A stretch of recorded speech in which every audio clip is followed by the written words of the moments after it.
1. juli 1916. Точно е 7 часот и 30 минути. Место Пикардија на Сома. Сојузниците сакаат да го смалат притисокот на Верден, каде што борбата уште трае.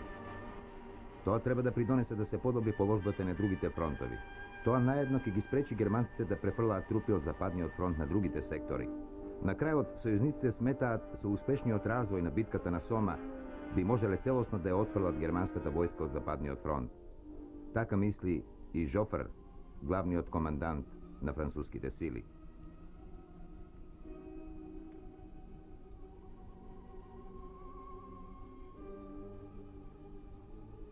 Британскиот генерал Хег говори: не можеме да се надеваме на победа се додека целосно не ја поразиме германската армија.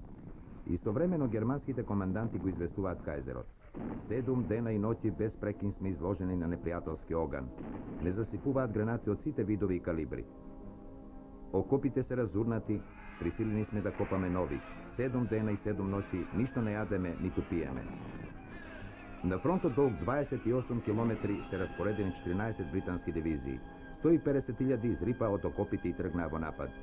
На десната страна на фронтот, веднаш до британските трупи, распоредени се 5 француски дивизии. Во Галиција исто така се развива офанзивата на руската армија, најголема до тогаш. Таа трае повеќе од 3 недели. А во Италија генерал Кадорна подготвува нов напад. Сега е 132-иот ден од почетокот на војната кај Верден, која ви ја прикажавме во минатата емисија.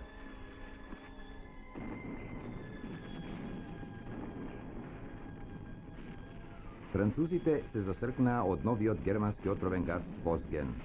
Германците го употребуваат во големи количества. Сепак французите подготвуваат нова офанзива, во која нивните сојузници англичаните ќе можат да им укажат вистинска помош.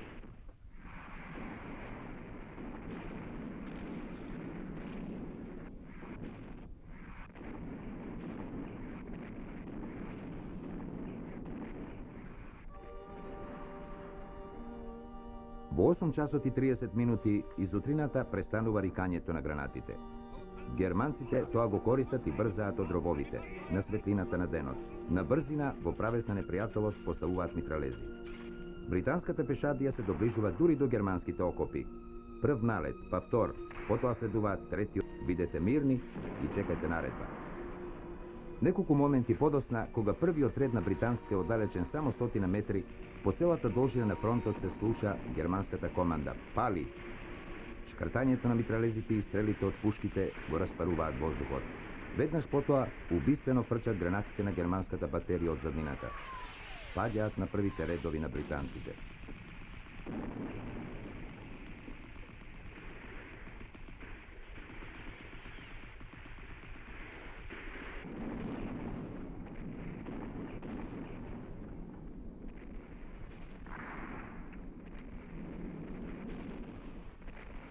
Илјадници луѓе се покосени. Истата слика се повторува по должината на сите 28 километри на фронтот. Британските регименти маршираат во пропаст. Ноќта се спушта над најголемата катастрофа во историјата на британската војска. 58.000 офицери и војници исчезнаа и загинаа. Намерата на сојузниците да изададат пораз на германската војна сила изгледа дека измина. Доживеа масакар. Верден и натаму остана прва цел на германската армија.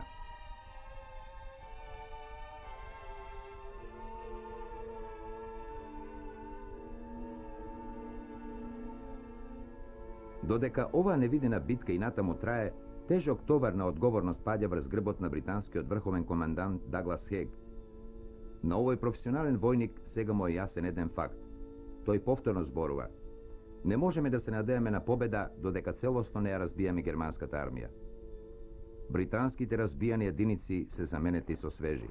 Новите команданти ги преземаат одговорностите, аковаат и нови планови, но остануваат доследни на тоа дека битката кај Сома треба да олесни положбата на французите кај Верден.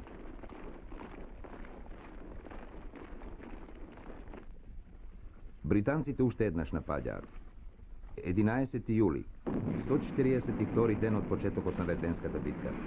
Шефот на германскиот генералштаб фон Фалкенхајм им наредува на трупите кај Верден да преминат во дефанзива. На тој начин ја исполнета барем една од британските желби да се подобри положбата кај Верден.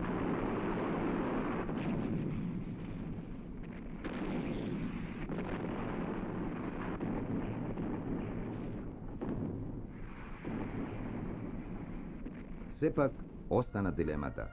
Дали британските свежи трупи одва извежбанике можат да ја проголтаат горшливата пилула на поразот и ќе им се спротивстават на кајзеровите армии, кои се уште се наоѓаат на своите добро подготвени позиции. Од големата катастрофа измина 2 недели.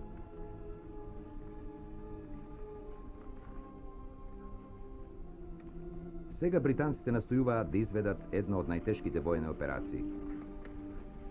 Во ноќта на 13. јули, 6 бригади се собираат на ничија земја. На оддел е јурнаа кон германските трупи кои ги очекуваат со гибелен огин. Успех сепак е постигнат. Еден француски офицер за врска восхитено им рапортира на своите предпоставени. Англичаните наполно успеа. Положбата е сосема поинаква од онаа пред 2 недели. Новата британска војска конечно започна да го учи занаетот. За момент блесна нова надеж. А англичаните, како да заборавија дека Германија е се уште многу силна. Сега дури се покажа вистинското значење на наредбата на генерал фон Билов, кога рече: непријателот ќе мора да се пробие пат преку лешеви. Германците решаваат да извршат противнапад, за да си го вратат она што англичаните го освоија. Неколку јуришања во текот на денот, често успешни, но следуваат нови британски напади за повторно да ги одвратат германците. И така од час на час, од ден на ден. Секој стапало на оваа ледина изгоре од експлозии. Секоја педа е натопена со германска и англиска крв. Сега целокупната британска војска се упатува во оваа битка кај Сома, како и целата француска војска порано кај Верден.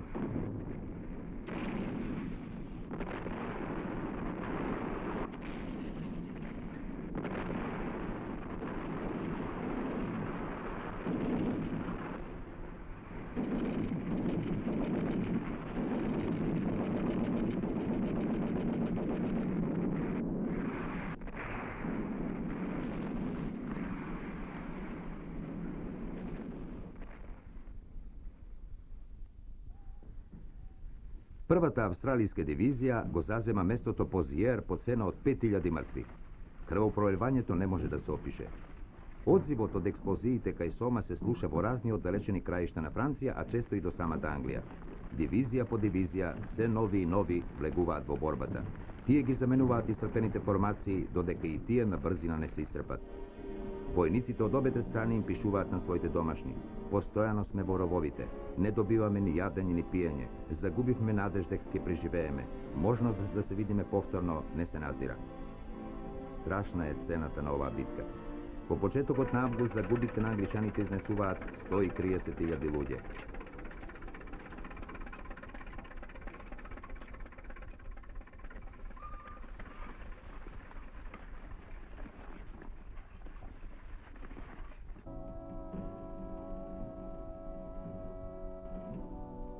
Весниците секој ден ја соопштуваат на јавноста суровата вистина на војната, споменувајќи ги секогаш имињата на загинатите.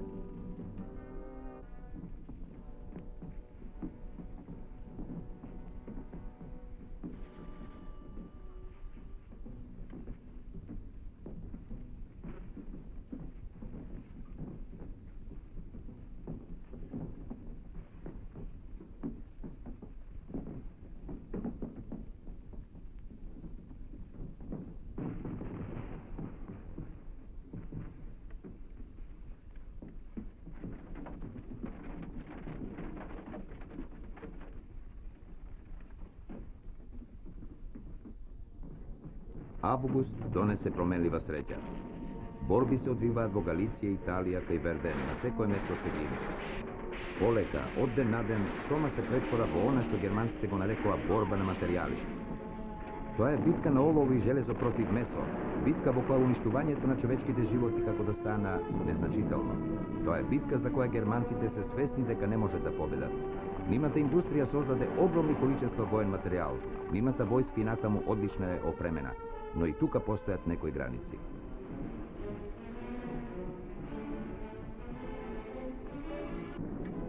Сега, кога се развија англиското производство за фронтот, потпомогнато од американската индустријска сила, кога на секој фронт е потребно се повеќе оружје и луѓе, германците започнаа да се чувствуваат несигурни. Генерал фон Галвиц, кој ја презеде командата над германските сили кај Сома, ја издава во почетокот на август дневната заповед. се води решавачка битка на полињата околу Сома. Секој офицер и војник треба да свати дека од залагањето во оваа битка зависи судбината на црковината. Стапало по стапало, германците сепак се повлекуваат. Новата англиска војска напредува. Кон крајот на август, британските загуби ја достигнуваат цифрата од 196.000 луѓе, а француските повеќе од 70.000.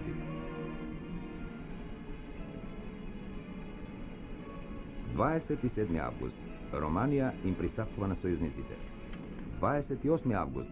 Германскиот главен командант фон Фалкенхајм ја сменет. Неговата стратегија пропаѓа. Верден издржа. Французите дури преминаа во контраофанзива. Германија на Сома ја снајде судбината што ја предскажа Франција. Крвавеше до смрт.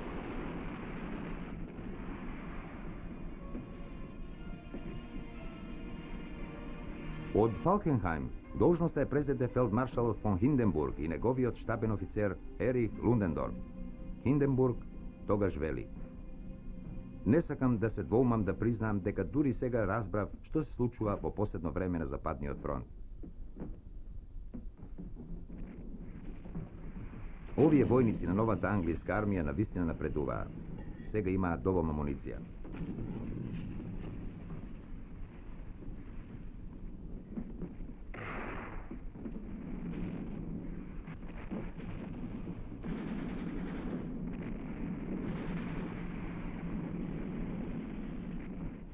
Италијанците исто така забрзано се подготвуваат. Уште еден заеднички притисок на англичаните и французите кај Сома би можел, можеби, да даде поголем плод. Главниот командант на француските трупи, генерал Жофер, на 28 август му вели на Хег: големата битка на целокупната коалиција треба да започне во првите недели на септември. Британскиот генералштаб ја издава на 31 август следнава заповед. Главниот командант реши нападот предвиден во септември да биде планиран како решавачка операција. Во таа смисла да се извршат сите операции. Решавачка операција. Сојузничките сили се во движење. 15 септември, 77 ден од битката на Сома. Дали навистина ова не е пресуден момент?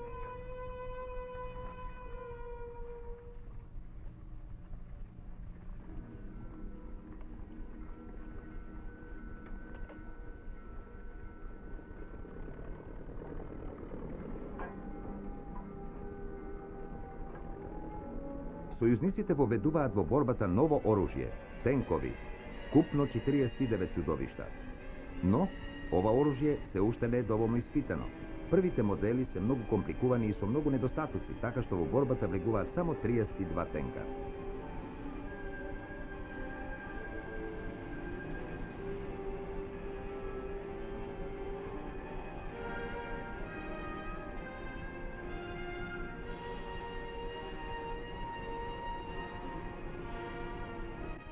Германците ги гледаат прв пат.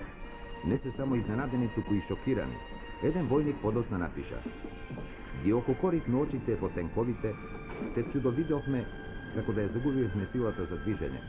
Чудовиштата се доближуваа полека, невешто, книшајки се и тракалајки се, но ништо не можеше да ги задржи.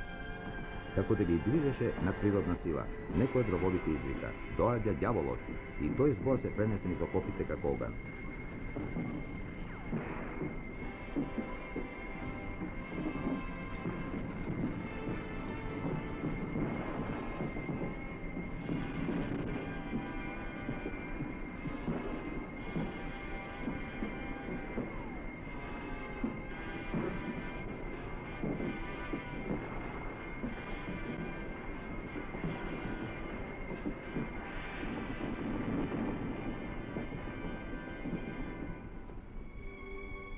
Лудендорф лично пишува: ако војната потрае, нашиот пораз ја изгледа неизбежен.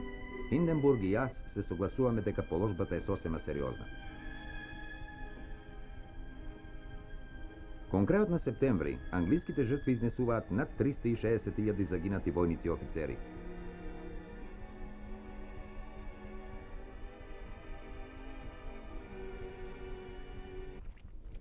Дојде и октомври. Борбите траат со несмалена жестина. Есента го доведува новиот противник калта. Лепливата, густа кал го отежнува движењето на војниците на обете завојувани сили. Таа ги парализира и англичаните и германците. Отдалеченоста меѓу нив веќе не се мери со метри, туку со кал. Но, човекот додека е во состојба да се движи, може и да напаѓа, да се брани, повторно да напаѓа. Во таквата положба, оружјето и човекот станаа едно. На 13 ноември англичаните го заземаат градот Бомонхамел. Тоа наедно и последниот ними напад во оваа година.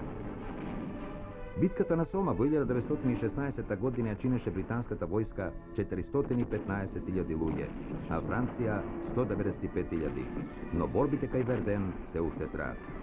Повеќе од 80 германски дивизии минаа низ огнот кај Сома.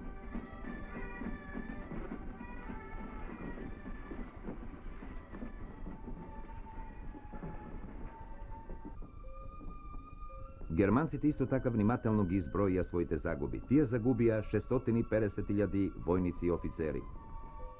Сома стана калливе гробишта на германската пешадија и пропаст на идејата за непогрешливост на германското војство.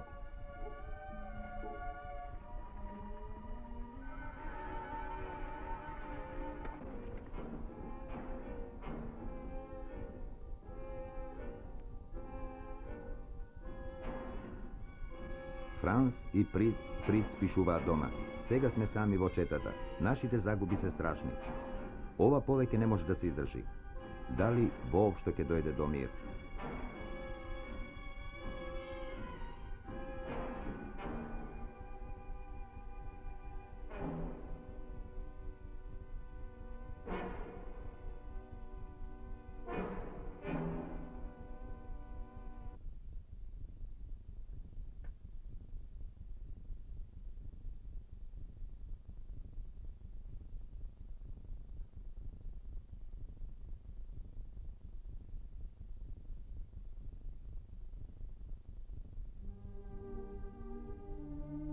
Во составот на првата армија влегоа Моравската и Вардарската дивизија. Во втората Шумадиската и Тимочката, а во третата Дринската и Дунавската дивизија. Се подготвува новата војска и новиот фронт. Овие луѓе ќе тргнат во борба за ослободување на татковината. Ова се луѓето кои цели 2 месеца беа изложени на најголеми страдања, на острата и сурова зима по беспатните и снежни планини на Албанија.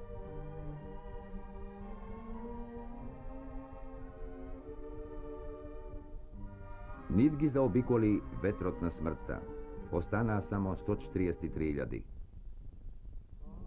Со колкава радост овие војници ги прифатија борците што дојдоа да им се придружат од сите југословенски краишта.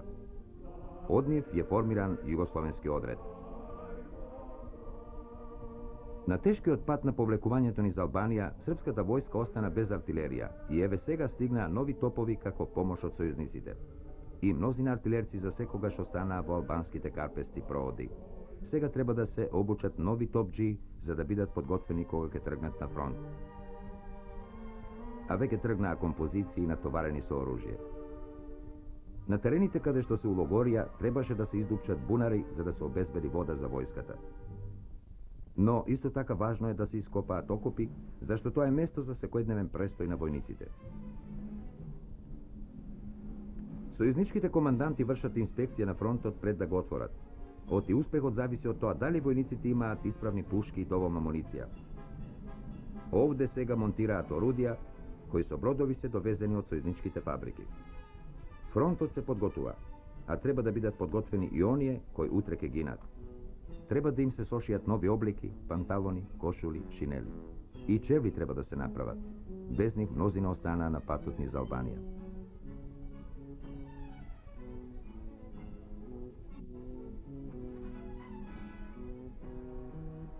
Така беше кај Солун во пролетта 1916 година. Овде е сместена и командата на новиот фронт што се формира. За главен командант е одреден францускиот генерал Сарај. Врховен командант на српската војска беше регентот Александар Караџорџевиќ, кој по престојот во Париз пристигна во Солун. На Александар добро му дојде новосоздадената положба за да се истакне, да потисне се околу себе. Сметаше дека кога војната ќе заврши ќе добие круната. Немаше обзири кон никого.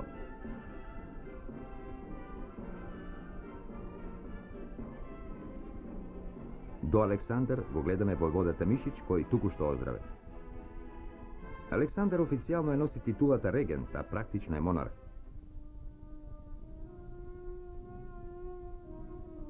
Тој успева од врвот на државата и од врвот на војната команда сосема да го потисне својот болен татко Петар I Караџорџевиќ.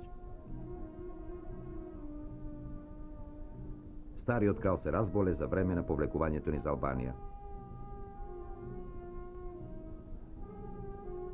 Него, по старешинство, требаше да го наследи неговиот најстар син Ѓорѓе, кој го гледаме на сликава. Но Александар го држи далеко и од настаните и од престолот. Зградата на заедничката команда, главниот командант на Солунскиот фронт, францускиот генерал Сарај. Началникот на штабот на врховната команда на српската војска војводата Петар Бојовиќ, десно. Со трите српски армии командуваат војсководачите Милош Васиќ, Степа Степановиќ, Павле Јуришиќ Штурм. Првата парада на војската што ќе тргне во нови боеви. Овие војници не тргнаа во војна против други да освојуваат, туку ги грабнаа пушките за да ги одбранат своите ниви, своите села, домови и деца.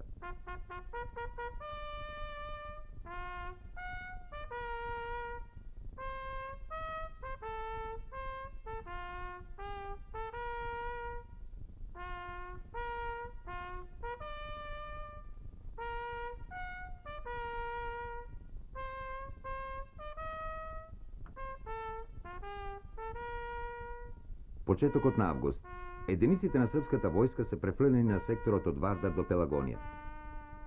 Еве го распоредот на сојузниците, вклучувајќи ги српските трупи. Британските единици ги заземаат позициите од Орфанскиот залив преку Струмица до реката Галикос. Француските, британските и италијанските трупи го запоседнуваат секторот до Вардар. Српската војска ги држи позициите од Вардар до Преспанското езеро. Јужно, во втората линија се француските сили. Кон Албанија ќе действува еден италијански корпус. Непријателот, чиј распоред го гледаме на долниот дел на нашата мапа, ги зазема позициите така што првата бугарска армија е сместена од Битола до планината Нидже. 11-та германска армија ќе действува во долината на Вардар, а втората бугарска во долината на Струма.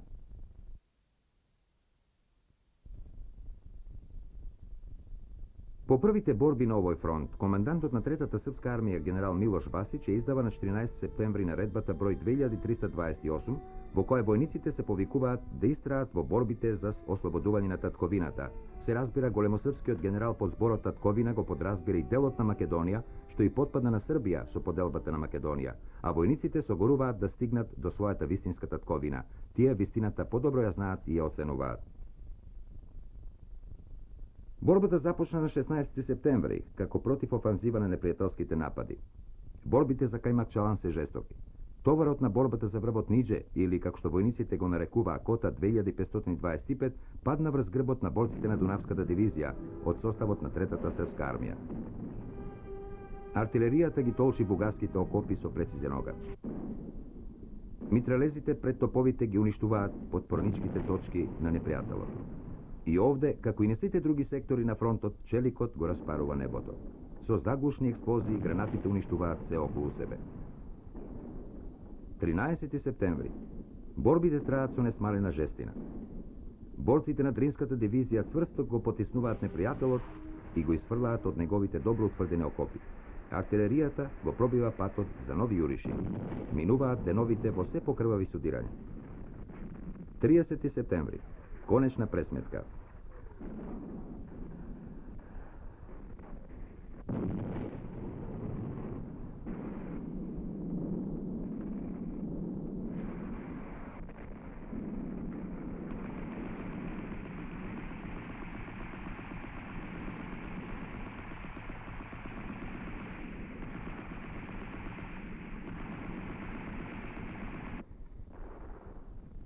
Бугарските окопи на Кајмакчалан, односно Котата 2525, паѓа во рацете на србите.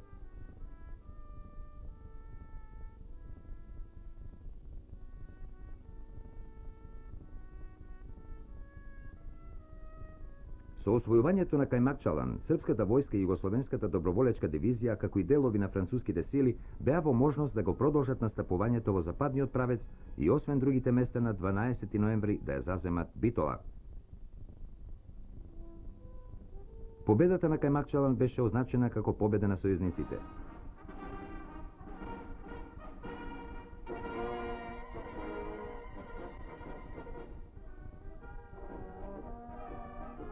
посвечената парада, војниците повторно ќе тргнат во окопите.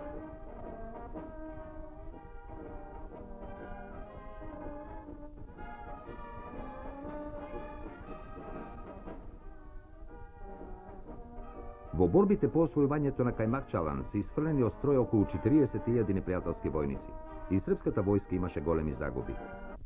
Само во Дринската дивизија се isfрлени од строј 3808 луѓе.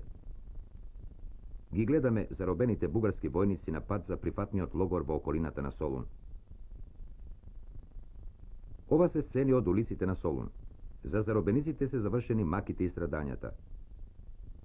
Тие ги избегнаа боиштата каде што се биеа за туѓи интереси.